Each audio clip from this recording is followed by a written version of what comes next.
Berjumpa lagi dengan saya Giwa di Tak TV.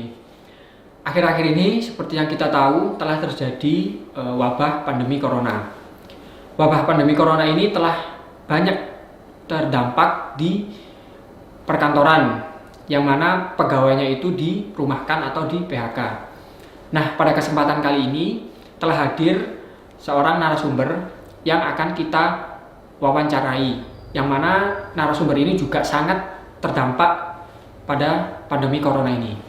Ya, bisa diperkenalkan dengan Mas siapa?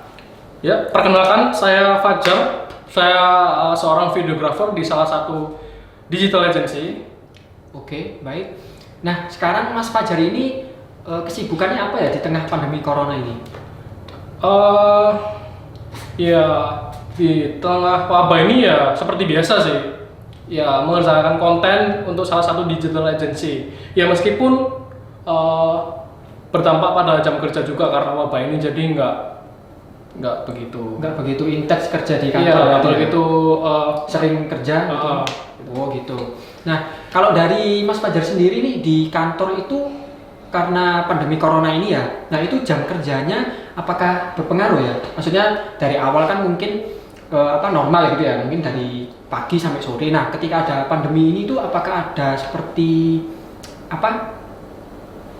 pengurangan jam kerja atau gimana gitu? Pasti ada pengurangan jam kerja, soalnya juga di wabah ini pasti hampir semua perusahaan itu juga mengalami penurunan omset. Jadi ya untuk mengatasinya ya dengan cara bisa pegawainya kerja di rumah gitu. Iya, pegawainya ada yang di sebagian ada di rumah, kan ada juga yang pengurangan jam kerja, dan otomatis juga ada pemotongan gaji juga. Oh, sampai ke pemotongan gaji juga ya. Seperti itu. Kalau misalkan di tempatnya Mas Fajar nih.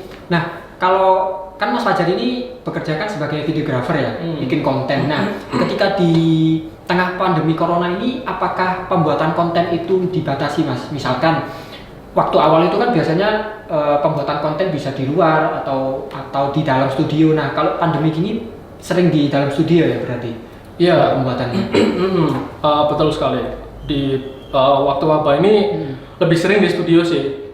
Cuman kreativitasnya kayak terbatasi gitu ya. Soalnya kan kita juga buat konten juga sering ada bagian-bagian yang ya butuh di outdoor lah gitu. Kalau di dalam studio itu nggak kurang. Jadi kayak kreativitasnya itu terbatas gitu ya di dalam studio ya. Oh, seperti itu. Nah, kalau dalam kantor ini biasanya ada protokol kesehatan yang ketat nggak? Misalkan kayak harus pakai face shield atau masker atau gimana gitu? Oh, kalau belum sampai ke pakai face shield sih. Cuman sampai pakai masker aja, terus juga jarak antara karyawan juga dikasih jarak 1,5 meter lah, social distancing. Oh, social distancing ya.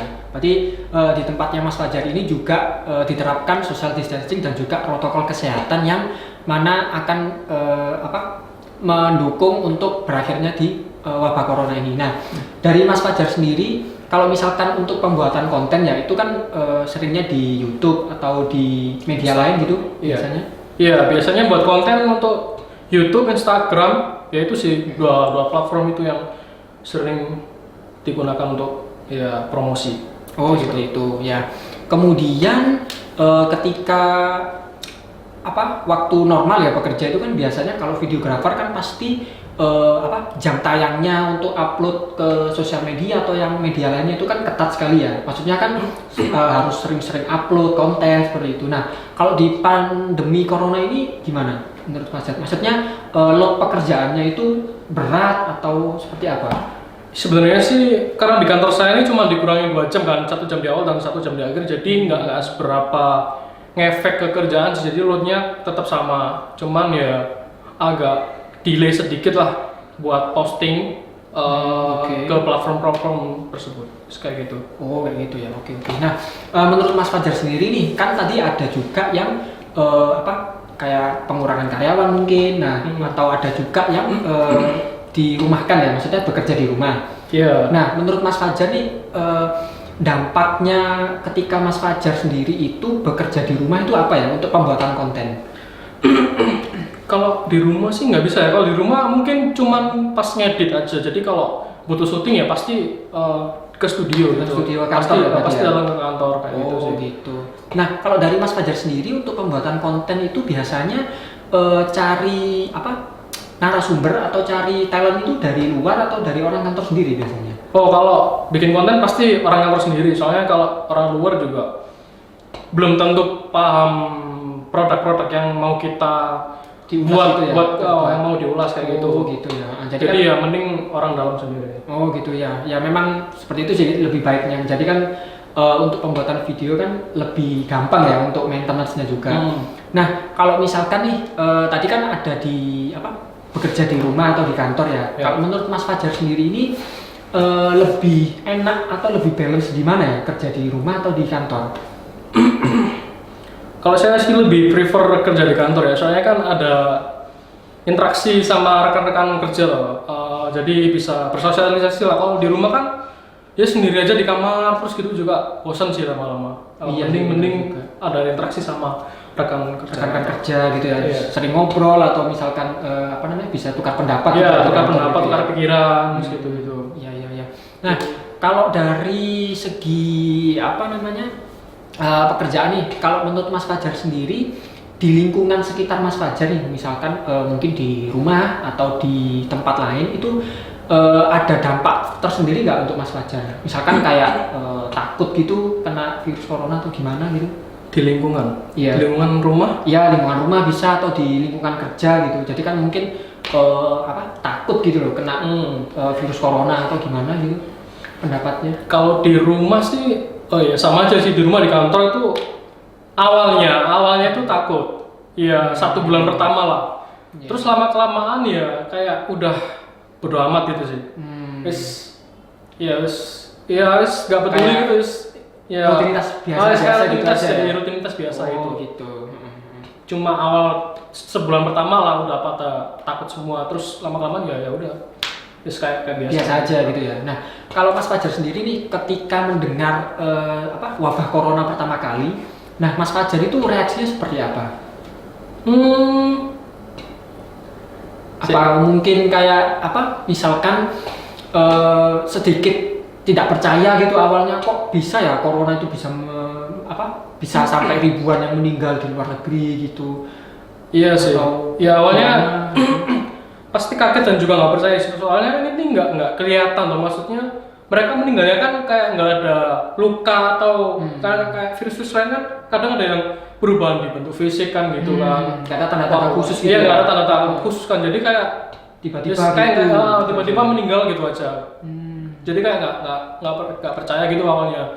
Terus lama-kelamaan ya lihat data-data juga sih.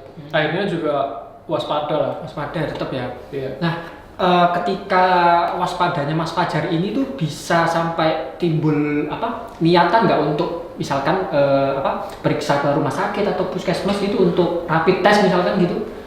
Pernah nggak terbesit pikiran gitu? Pernah sih, cuman belum sempat ngelakuin aja.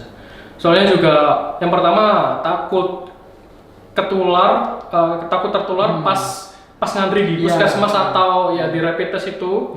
Terus yang kedua juga sebenarnya takut disuntik juga. Oh, takut disuntik juga ya. Oke. Ya bisa jadi alasan yang bagus ya. Ya tapi sebenarnya nggak boleh, harus tes ya. Ya Iya. besok tes. Oh ya, oke. Karena memang sekarang karena dari berita yang kita lihat sekarang ini kan kalau di rapid test itu katanya sih itu kan tidak 100% akurat ya. Yeah. Nah, menurut Mas Fajar ini perlu nggak sih rapid test ini? Karena kan mengingat saya juga sendiri punya pendapat ketika kita datang ke tempat tes massal tersebut itu kan bisa jadi kita tertular kan ya. Nah, menurut Mas Fajar sendiri itu seberapa ampuh nggak sih rapid test itu? Rapid test ini kan akurasinya nggak 100% ya, jadi betul. lebih ada yang lebih advance lagi yang namanya swab test itu kan. Swab test. Cuma ya kekurangannya ini masih di Indonesia, di sini kan kalau mau tes swab itu kan mahal banget kan. Rapid test aja udah mahal apalagi yang swab kan. Jadi ya itu sih kendalanya sekarang di situ sih. Maksudnya lebih baik kalau misalnya ada uang ya lebih baik tes. Tapi kalau bisa ya pemerintah bisa nyediain gratis lah Oh iya. buat seluruh masyarakat ya kan. Masyarakat. Kan juga banyak yang masyarakat yang kena PHK juga kan, dirumahkan terus nggak dapat penghasilan, gimana mau tes kalau misalnya tes itu berbayar sedangkan mereka nggak ada kondisi keuangan stabil dan nggak ada pendapatan juga kan. Oh iya betul juga sih. Nah dari sini kan mungkin Mas Fajar itu ada harapan gitu, misalkan sebentar lagi kan sudah mau masa new normal nih. Ya. Nah harapannya Mas Fajar sendiri untuk new normal ini apa ya? Ya tetap ikutin protokol kesehatan lah. Masyarakat ini jangan jadi orang yang nggak peduli. Maksudnya ikuti aturan pemerintah lah, jangan dilanggar. Soalnya kan masih banyak toh. Iya. Orang Indonesia kan gitu toh, banyak yang melanggar gitulah. Jadi ya gimana nggak grafiknya tambah naik, orang-orangnya pada melanggar ya. Iya, jadi masyarakatnya juga harus bekerja sama ya. Masyarakat juga harus ketika wabah corona ini tuh mau berakhir, kita juga sebagai masyarakat itu harus mendukung 100% dengan kebijakan pemerintah yang ada. Jadi bisa diikuti protokol-protokol kesehatan. Di antaranya itu bisa jadi ketika kita keluar rumah itu dibiasakan mencuci tangan dulu. Kemudian ketika bepergian harus memakai masker, begitu ya Mas Fajar? Menggunakan APD. Ya, APD. Ya, terima kasih Mas Fajar telah hadir di studio kali ini, yang mana Mas Fajar ini telah memberikan pendapatnya tentang wabah pandemi corona ini. Ya. Seperti yang kita wawancarai tadi dengan Mas Fajar, ada beberapa kebijakan yang telah diterapkan di perusahaannya terkait dengan wabah pandemi corona ini. Di antaranya adalah yang pertama, adanya protokol kesehatan, yang mana diwajibkan para karyawannya untuk memakai APD dan juga masker saat bekerja. Dan juga diterapkannya social distancing antar karyawan, yaitu diberikan jarak sekitar 1-2 meter.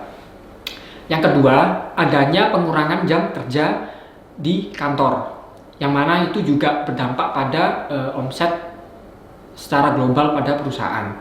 Yang ketiga, adanya kebijakan untuk bekerja di rumah atau WFH, yang mana pekerjaan tersebut juga sangat memberatkan karyawan, yang sangat membatasi kreativitas saat membuat konten di media sosial.